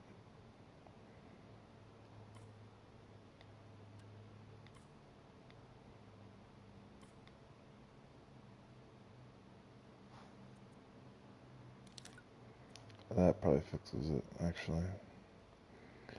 I just group it with the head. Let me see if that worked. Oh yeah, it did. Cool. That wasn't explained very well, I feel.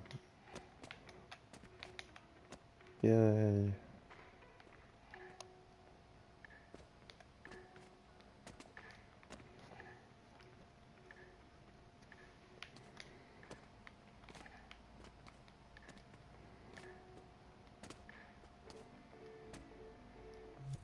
Yeah.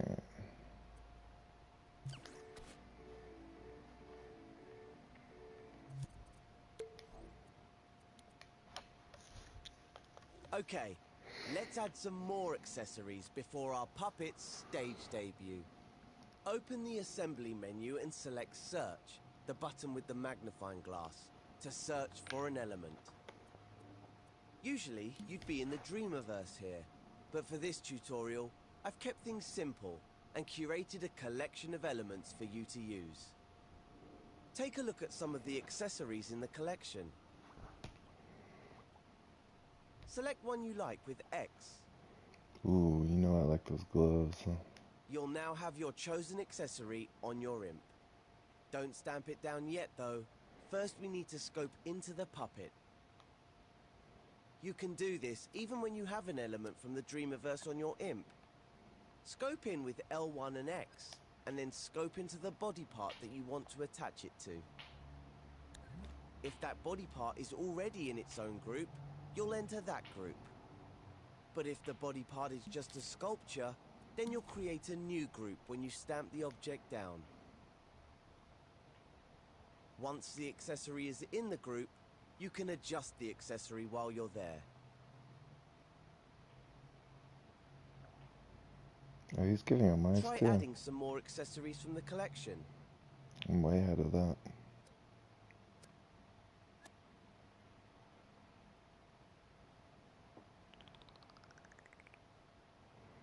Give him Then some it's bigger important to test the puppet gloves. in play mode to check that the accessory is attached correctly. Hell yeah. Here's another very important tip. If you ever want to remove an accessory, whatever you do, don't ungroup the body part. If you do that, you'll delete that group's connection to the puppet. And without the connector, your puppet's limbs will start falling off when you go into play mode. Did I put this And on wrong? nobody wants that. I definitely put this on wrong. Instead, scope into the group containing the body part and the accessory. Then either delete the accessory or grab it and scope out. If there's only one object left in the group, it'll automatically ungroup, and the connector will remain safely connected to the remaining object. Play around with the things you've learned in this tutorial and have fun making a character. When you're happy, select the star podium from the tutorial collection and stamp it down in the outline that we've put in the scene for you. Then head back into play mode, jump onto the podium, and see what Connie thinks of your creation.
the hell happened to your arms, dude?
Want to know how to change a blank puppet settings? Maybe I want to add a custom ability, special moves, and enhanced settings for boss players. Who learn how to do it?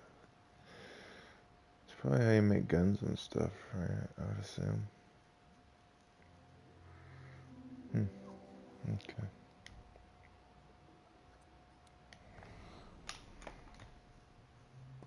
Oh dear, it looks like Cuthbert is really stuck this time.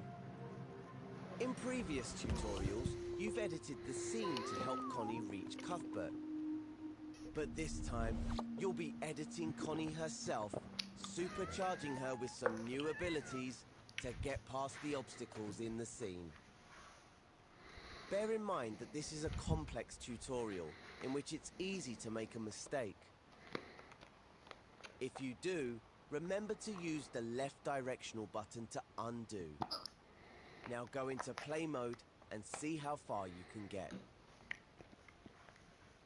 Possess Connie with R2 and press the X button to jump. Oops. Oh dear, it looks like...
Cuthbert is really stuck this time. In previous tutorials, you've edited the scene to help Connie reach Cuthbert. But this time, you'll be editing Connie herself, supercharging her with some new abilities to get past the obstacles in the scene. Bear in mind that this is a complex tutorial in which it's easy to make a mistake.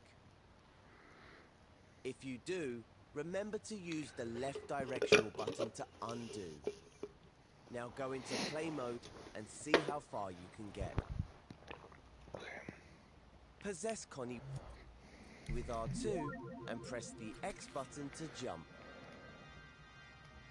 Oops, she can't even get over the first obstacle. So let's start by souping up her jump height. Switch back to edit mode and we'll get started. To change Connie's jump height, all we need to do is tweak her. So hover over her, hold L1 and press the square button to open her tweak menu. This is a puppet tweak menu. As you can see, it's jam-packed with different options. Thankfully, the setting we want is on the first page. All these settings control Connie's overall movement. We could make Connie run super fast or super slow, but nah, that's not gonna help her. A nice high jump is what we need. What do we have here? This slider controls Connie's jump height. Hover over it with your imp and hold X to grab it. Move your imp to adjust the slider to around 3 meters. That should be enough to get over that stack of blocks. The puppet tweak menu also has some really useful testing controls. Click R3 to start time and Connie will come to life. See what happens now if you hover your imp over the jump height slider. You can preview the jump, so you can get it to the perfect height without having to test it in play mode. Actually, I think you should dial it back to 2.5 meters, or she might overshoot the jump. You can make small adjustments to sliders by using the up and down directional buttons. Hover over the slider and use the down directional button to adjust the setting. Feel free to explore some of the other settings in the menu. If you're not sure what a button or slider does, just hover over it for a few seconds and a more info tip will pop up to explain. Turn Connie into Genji. You can even adjust the strength of gravity on her jump. Turn it down a bit to make her jump more floaty.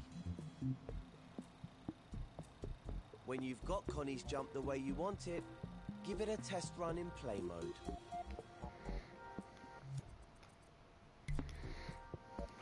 See how far Connie can get now. Then move on to the next step when you're ready to continue.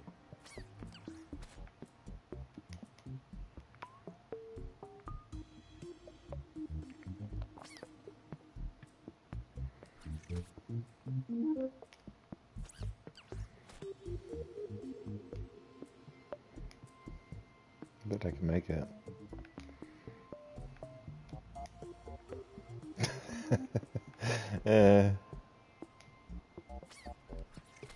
Alright, anyways.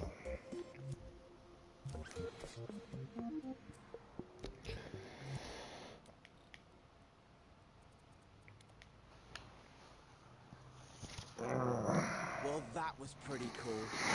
Unfortunately, Connie's new jumping skills aren't going to be much use on the next obstacle. Yeah, they were. And don't even think about making her jump over the top, because that force field will zap her in a second. I did the side. Instead, let's give Connie the power to crouch. I bet she's always dreamed of it. If you're still in play mode, switch back to edit mode now. Rewind time with L3 to put Connie back at the start. To give her a crouch, we need to scope into her. Puppets are made up of sculptures, connectors, and gadgets that are grouped together. Hover over Connie, press and hold L1, then press X to scope in. Connie's brain. When you've scoped into a puppet, you can see its inner workings. On Connie's back, there's a microchip gadget. It's called Connie's brain, and it contains all her logic and animations. Let's take a look inside. Hold L1 and press X over it to scope in and open the microchip canvas. There's quite a lot going on in here. The gadget I want you to look at is this one in the bottom right corner with the diamond icon. This is a keyframe gadget. If you've played through the Keyframes and Timelines tutorial, you'll already know all about these. Keyframes record changes to things in the scene. They store those changes in a gadget, which can be triggered using logic. This keyframe contains a crouching pose for Connie. Select the keyframe with X, and you'll see a preview of how it looks.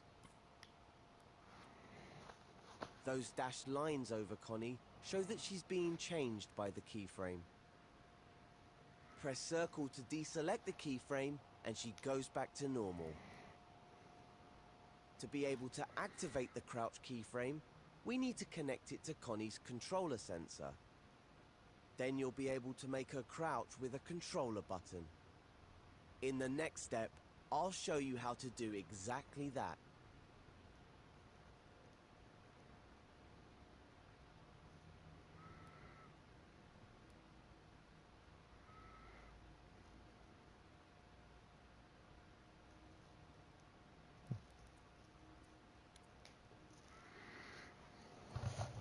To activate the crouch, we're going to connect it to Connie's controller sensor. If you've closed her microchip, scope back into her and then scope into the microchip to open it up again. The controller sensor is the large gadget on Connie's microchip. It has a controller icon on it. Open up its tweak menu with L1 and square. Now you have a microchip and a tweak menu open, you may need to arrange them on the screen. Make sure that the controller sensor and its tweak menu stay to the left. This is because they generate signals, and signals flow through gadgets from left to right in Dreams. You can also save the 3D space position of tweak menus and microchips, or pin them to the screen, using the buttons that appear at the top when hovering over the canvas. This will help you keep them tidy while you're editing logic, which is very important, as it's easy to make mistakes. Now, let's take a closer look at that controller sensor. Ah, look, controller buttons. Just what we need. All playable characters contain a controller sensor gadget like this one. But the gadget can also be used for any situation where you want to detect button presses. To assign our keyframe to a button, We just need to wire it to the controller sensor. We won't use a circle button as that depossesses Connie, and X makes her jump. So how about the square button to crouch? Make sure you can see the keyframe on the microchip.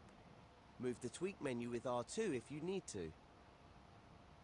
If you hover over the square button in the controller sensor menu, you'll see ports appear on either side of it. They're just like the ports you see on gadgets. Ports on the left are inputs, and ports on the right are outputs.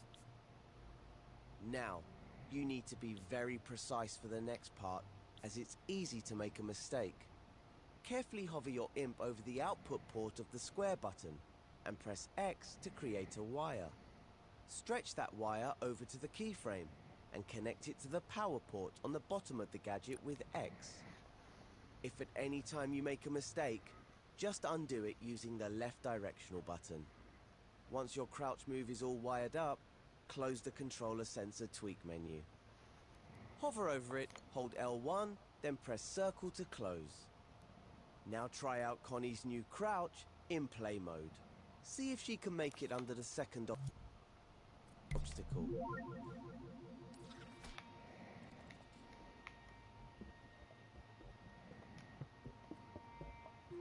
When you're ready to continue, go back to edit mode. Rewind time with L3 and start the next step.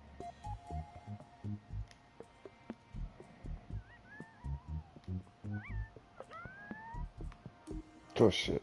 Fuck.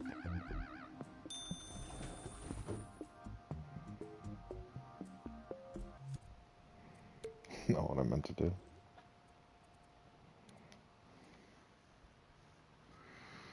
Right, we're on to the final obstacle. There's no way around it, but it looks destructible. So we're gonna make a slam attack for Connie so that she can smash through it. We'll start by recording a pose for the slam. We can do this using a keyframe. Scope back into Connie and open up her microchip if it isn't already open. If you've played my keyframes and timelines tutorial, you'll have a bit of a head start on this next part. Go to the assembly menu and open the animate menu. Select the keyframe with X. You'll now have a keyframe gadget on your imp. Stamp it somewhere in the scene with R2 or X. The keyframe records changes you make to objects and settings in the scene. It starts recording as soon as you stamp it. You can tell it's recording because your imp will change shape and color. Now that we're recording, grab Connie's upper body with R2 and drag it gently down to the floor. Because we're scoped into her, we can move her body parts individually to create a pose. If we weren't scoped in, we'd move Connie's whole body. Notice that her knees automatically bend. Make sure her cone is all the way down to the floor so that you can't see her legs. Keyframes can record changes to anything, even tweak menu settings. So, just for visual flair, let's also make her glow. Hover over Connie's cone, hold L1 and press square to open its tweak menu. Because we're scoped in, this opens the tweak menu for the sculpture itself, rather than the puppet. All the settings on this page change the way Connie's cone looks. Look for the glow slider on the first page. Its icon is a sun. Raise the glow up to about 40%. Once you've set the glow, select Stop Recording in the context menu to store the changes to the keyframe. You can close the tweak menu now too. Just hover over it, hold L1 and press circle. Select the keyframe gadget with X to preview what's been recorded. Looks good. Deselect the keyframe by pressing circle.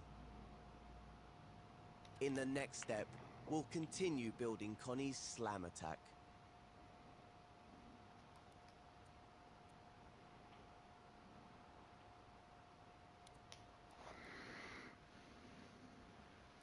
The next step is to place our new Connie animation into a timeline.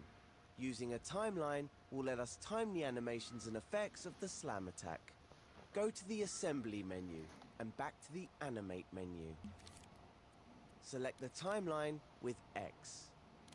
Hover over Connie's microchip and stamp a timeline above the crouch keyframe.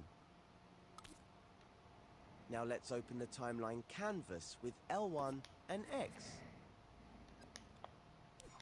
The slam attack should be a really quick animation, so adjust the canvas so it's only 1 second long. Any longer and it won't feel snappy enough. Hover over the edge of the timeline canvas so that a white line appears along it. You'll also see a white double-ended arrow appear next to the edge by your imp. When you see this, grab the edge of the canvas with X. Move your imp to shorten the timeline to 1 second. Make sure you don't select the trim button by mistake. It's a square button by the numbers at the top of the timeline. It has a black arrow on it.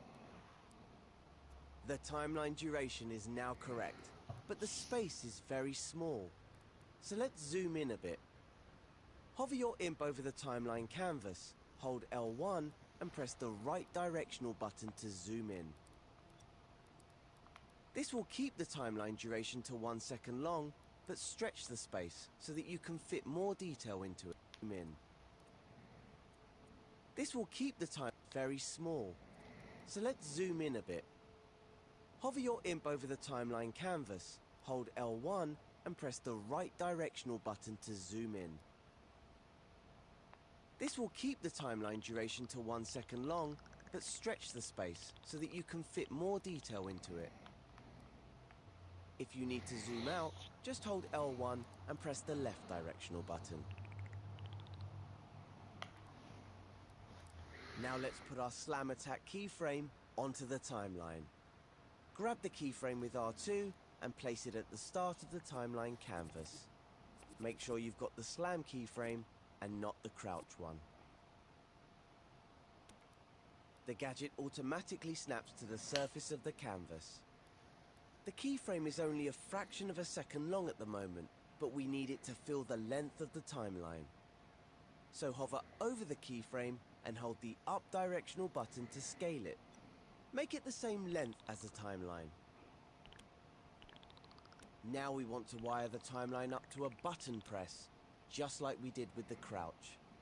Move the timeline canvas so that you can see the controller sensor and the timeline gadget. Open the controller sensor tweak menu with L1 and square. I'm going to use L1 as the slam attack button. Hover over the output port of the L1 button and press X to create a wire. Stretch the wire down to the timeline gadget and connect it to the power port on the bottom. You can now use the L1 button to perform Connie's slam attack. Give it a try in play mode.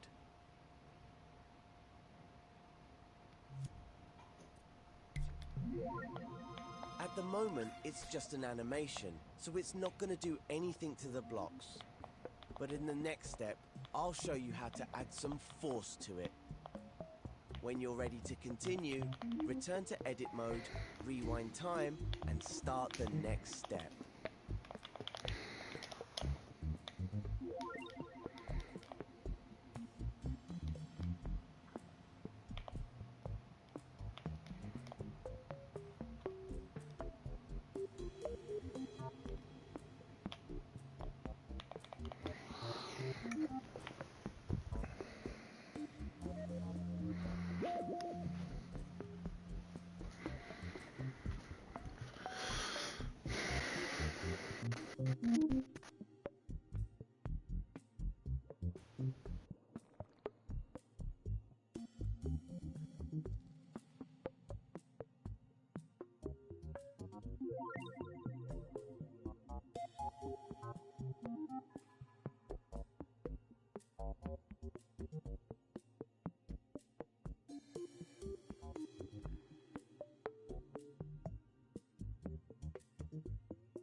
The slam attack animation is all set up, but it's not doing much besides looking cool, so we need to add a gadget to our timeline that will emit a force when Connie slams the ground. The gadget we're going to use for this is the force applier. Go to the assembly menu and open the gadgets menu. Find the movers and output menu and open it with X. The icon for the force applier looks like a gust of wind. Select it with X to equip it to your Open the Gadgets menu. Find the movers and output menu and open it with X. The icon for the force applier looks like a gust of wind.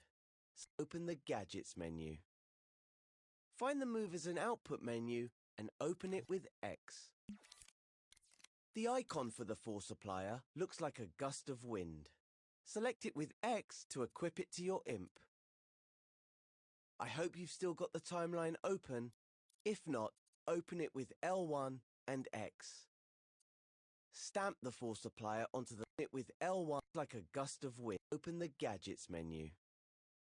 Find the movers and output menu and open it with X. The icon for the force applier looks like a gust of wind. Select it with X to equip it to your imp. I hope you've still got the timeline open. If not, open it with L1 and X. Stamp the force applier onto the timeline canvas below the keyframe. Press circle to unequip the force applier from your imp. The force applier isn't very strong by default, so we'll need to tweak it. To open its tweak menu, hover over the gadget, hold L1 and press square. At the top of the tweak menu is the force strength slider. Its icon is a beefy arm. Drag it all the way up to 100% using your imp. That will ensure the force emitted will overcome the gravity in the scene and the friction between the blocks. Next, increase the force speed to 10 meters per second. That will give the slam attack some punch. If you take a look at Connie, you'll see a green zone around her. Anything in this zone will be affected by the force applier. At the moment, the zone isn't much bigger than Connie. Hover your imp over the zone and arrow gizmos will appear. Grab them with R2 and move your imp to change the size of the zone. Or you can scale the zone more precisely in the force applier tweak menu. Go to the tab called Zone Size. Grab the zone size slider with X and set it to about 3.5 meters. Okay, let's test out Connie's new powers. Switch over to play mode. Possess Connie and give her new slam attack a try. Oops! Looks like it's more power than Connie can handle. The force applier is pushing her off the platform. Switch back to edit mode and rewind time. In the final step, I'll show you how to tweak the force applier so that it only affects the objects we want it to.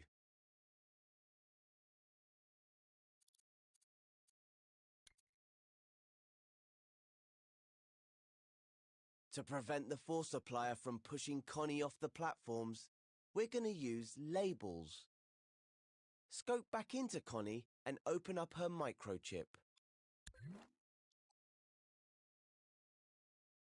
Open the timeline canvas with L1 and X. Now tweak the force applier with L1 and square. Labels can be given to any object in the scene, and gadgets like the force applier can detect them.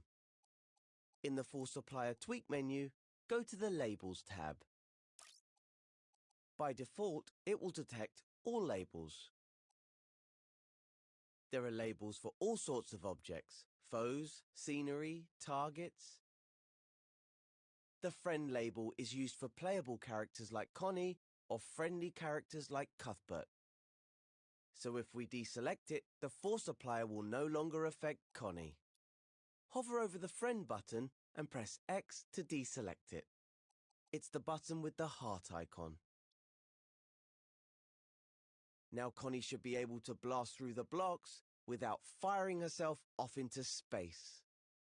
Use her new skills to pass all the obstacles. And you can use your new skills to create some characters for your scenes.